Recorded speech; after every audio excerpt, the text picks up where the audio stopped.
नमस्कार, आप न्यूज़ 94 हिंदी देख रहे हैं। मैं हूं आपके साथ चेतन मुरादाबादी। इस वक्त हमारे साथ भाजपा नेता नरेश यादव जी मौजूद हैं।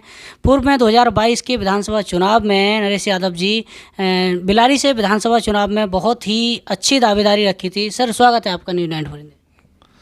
नमस्कार जी, धन्यवाद। सर, सुनने में ये आया है कि आप जो है अब 24 में चुनाव होने वाले हैं लोकसभा के, तो लोकसभा में दावेदारी रख रहे हैं। बिल्कुल दावेदारी रख रहे हैं। मैं भाजपा का बहुत पुराना सक्रिय कार्यकर्ता हूं। मैं विधानसभा 30 बिलारी से मेरी मजबूत दावेदारी थी और इस बार भी लोकसभा के लिए मैं टिकट मांग रहा हूं। बाकी निर्णय पार्टी का होगा और क्षेत्र का जो अभी आज स्थिति है उसको सुधारने के लिए बहुत सारी समस्याएं हैं। वहाँ के किसानों की समस्याएं हैं, मजदूरों की समस्याएं हैं। उस क्षेत्र में जो पिछड़ापन है उसको दूर करने के लिए मैं भाजपा से टिकट का दावेदार हूँ। सर, जो मुस्लिम बहुमूल्य क्षेत्र है और समाजवादी पार्टी का गढ़ है, तो किस तरीक़ा से जीत पाएंगे, क्या फॉर्मूला है? देखिए, वो समाजवादी का गढ़ उसे नहीं कहते, वो जनता का गढ़ है, किसानों का गढ़ है, सभी जाति धर्मों का गढ़ है। ठीक है, हमारे साथ मुस्लिम भी हैं, मुस्लिम भी वोट देंगे। समाजवादी के कार्यकर्ता हैं, चाहे वो यादव हैं, अन्य जाति के लोग हैं, सब हमारे साथ हैं। और समाजवादी से ज़्यादा वोट जितना यादवों की आप बात करते हैं तो मेरे साथ आज भी हैं और पहले भी थे और चुनाव में भी रहेंगे। क्योंकि यादव तो अखिलेश यादव जी के साथ जुड़े हुए हैं, तो आपको क्यों देंगे? क्या ऐसी आप में क्या खास बात है? देखिए, हमने पूरे देश में एक बड़े बड़े आंदोलन मैंने चलाए हैं, हमारे संगठन ने चलाए हैं। जो लैंड बिल है, अभी भूमि अधिग्रहण बिल है, उसके लिए लंबा संघर्ष किया देश में। हमने यहाँ नोएडा का जो एक ही ज़िले से देश का कानून बदलवाया है, उस समय कांग्रेस की गवर्नमेंट थी, तो लंबा संघर्ष लड़ा। अब इसमें ये कोई मुद्दा नहीं है कि भाई समाजवादी के वोट हैं, वो लोग समाजवादी के नहीं है, लेकिन कोई विकल्प नहीं होता तो कहीं ना कहीं किसी ना किसी मजबूत कैंडिडेट के साथ हमेशा वोटर जाता है। एक मजबूत विकल्प हम क्षेत्र में एक पैदा करेंगे, पार्टी के कार्यकर्ताओं के साथ मिलकर, क्षेत्र की जनता के साथ मिलकर, वहाँ के किसानों के साथ मिलकर, और सब दल जितना भी, चाहे हिंदू हो, मुसलमान हो, अन्य सभी जाति हों। ये जातियों का चुनाव नहीं होता, ये पार्टी का विचारधारा का चुनाव है। अब आज जो भारत में या पूरी दुनिया में बीजेपी की स्थिति है, हिंदुत्व की स्थिति है, उसका मुकाबला दुनिया में कई देश मिलकर भी नहीं कर पा रहे हैं। तो इसलिए यहाँ निश्चित आप ये मान के चलिए, समाजवादी का तो नाम आज है, मुस्लिम कुछ भी नहीं किया है। आज जनता वहाँ की जो है परेशान है, वो जनता को मिलते भी नहीं है, जाते भी नहीं है, कोई काम नहीं करते हैं क्षेत्र में। हम ये काम करके दिखाएंगे। हमारी सरकार हर गाँव, मोहल्ले, हर कस्बे में, पूरी लोकसभा में काम कर रही है, प्रदेश में काम कर रही है। आपने मुस्लिम की बात की थी सर, तो जिस तरह से अगर भाजपा से आप टिकट मांग रहे हैं, भाजपा मुस्लिम विरोधी जो है पार्टी है, तो मुसलमान आपको क्यों वोट करेगा? भाजपा कौन कहता मुस्लिम विरोधी है?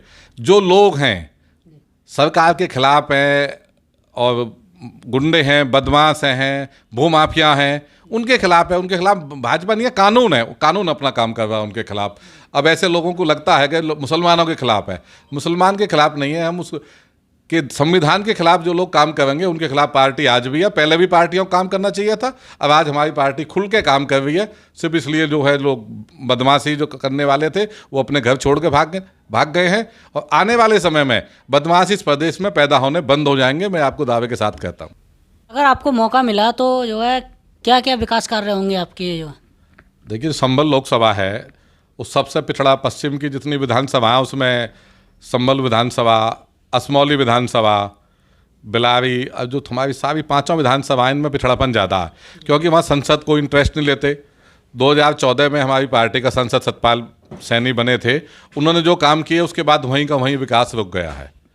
तो इन जो विधानसभाओं में पिछड़ापन है, इसको दूर किया जाएगा। शिक्षा है, चाहे स्वास्थ्य की बात है, और मंडी हैं, जैसे मंडी समिति हैं, यूनिवर्सिटी हैं, वो सब पे काम किया जाएगा। यहाँ जब तक यहाँ का प्रतिनिधित्व है भाजपा का संसद नहीं करेगा, तब तक इस क्षेत्र का, संभल लोकसभा का पूरी तरह विकास नहीं होगा। अभी एक यहाँ से मेरठ और बलिया वाला जो हाईवे है उसको दिया गया सरकार द्वारा, उससे क्षेत्र में काफ़ी बदलाव आएगा और एक मेन कनेक्टिविटी से संभल जिला जुड़ने जा रहा है। ये भाजपा की देन है। अगर संभल लोकसभा की बात करें तो संभल लोकसभा पे चाहे भाजपा का सांसद बन जाए, बसपा का बना हो, या जो है समाजवादी पार्टी के वर्तमान में है, लेकिन संभल लोकसभा के जो लोग हैं वो आज तक वैसे के वैसे हैं, उनका कोई भी सुधार नहीं हुआ है, किसी गांव में कोई विकास कार्य नहीं हो पा रहा है। ये इसलिए नहीं हो पा रहा, वहाँ के संसद जो हैं सिर्फ वो एक जाति विशेष के साथ खड़े रहते हैं। वो पार्टी के नाम पे, सिर्फ समाजवादी के नाम पे अपने एक जो वोटर है उनका उसी के साथ खड़े हैं, सब समाज के साथ नहीं खड़े, विकास के साथ नहीं खड़े, और क्षेत्र में उन्होंने कब कोई काम नहीं किया। भाजपा के सांसद भी रहे हैं सतपाल सैनी, उन्होंने भी सेम ही रहा था। नहीं, उन्हें वक्त जितना मिला उतने काम किए हैं उन्होंने, उसके बाद उस क्षेत्र के सारे डेवलपमेंट और विकास कार्य रुक गए। जब तक संसद अपना प्रयास नहीं करता लोकसभा में या सेंट्रल गवर्नमेंट में या विधानसभा में, वहाँ का जैसे अभी असमौली विधानसभा है, संभल विधानसभा है, पिंकी यादव हैं और दूसरे एमएलए हैं संभल वाले, वो तब वो कोई प्रयास नहीं कर रहे हैं। कोई भी एक काम नया किया हो, 3 बार विधायक रहे हैं, आप मुझे बताइए। संभल लोकसभा में कोई काम नहीं हुआ है, असमौली विधानसभा में कोई काम नहीं हुआ है, संभल विधानसभा में कोई काम नहीं हुआ है, और पूरा क्षेत्र वो पिछड़ापड़, पूरी जो बेल्ट है गंगा की, उसको सुधारने के लिए काम किया जाएगा, बड़े लेवल पे काम किया जाएगा। जो पिछड़ापन है इसका, वो बहुत जल्दी जो है भाजपा ही उसको ठीक करेगी और भाजपा ही सुधारेगी, भाजपा के संसद ही उसको सुधार सकते हैं। और कोई कभी किसी ने, क्योंकि सभी पार्टियों के पिछले 70 साल तक सांसद रहे, क्यों नहीं सुधरी लोकसभा? जितना 70 साल में काम नहीं हुआ उतने पिछले 5 साल में, जब 14 से 19 के कार्यकाल में काम हुए हैं। अगली सरकार ने संसद ना होने की वजह से काम जो फिर नहीं हो पाए हैं। आपको मौका मिलता है तो आप क्या क्या कार्य करेंगे? लास्ट सवाल। हमें मौका मिलता है वहाँ तो हम सबसे ज़्यादा युवाओं के लिए, शिक्षा के लिए, स्वस्थ हेल्थ के लिए और क्षेत्र की पूरी कनेक्टिविटी के लिए, सब समाज सब धर्म के लिए वहाँ काम करेंगे। सबका वोट लेंगे। मुझे पूरी उम्मीद और आशा है क्षेत्र के किसान, सब जातियों के जो लोग हैं, चाहे गन्ना किसान हो, चाहे दूसरी वहाँ अन्य खेती हो, जितना भी पिछड़ापन है वो हमें वोट देंगे। रिपोर्ट से बात करने के लिए बहुत बहुत धन्यवाद सर। देखिए, जो आज की सरकार है, भारत सरकार, उत्तर प्रदेश सरकार, माननीय मोदी जी, योगी जी जो काम कर रहे हैं वो बिल्कुल ज़मीन पे काम कर रहे हैं, जीरो टॉलरेंस के साथ काम कर रहे हैं। और जो देश में गुंडा राज है बिल्कुल वो लगभग आपके सामने ख़त्म हो चुका है। और जितना भी विकास है क्षेत्र में, पूरे प्रदेश में, देश में, उतने 70 सालों में नहीं हुआ जो अब किया जा रहा है। और दिन रात, दिन दूनी रात चौगनी, ऐसा स्पीड पे काम चल रहा है, किसी चीज़ की कोई कमी नहीं है।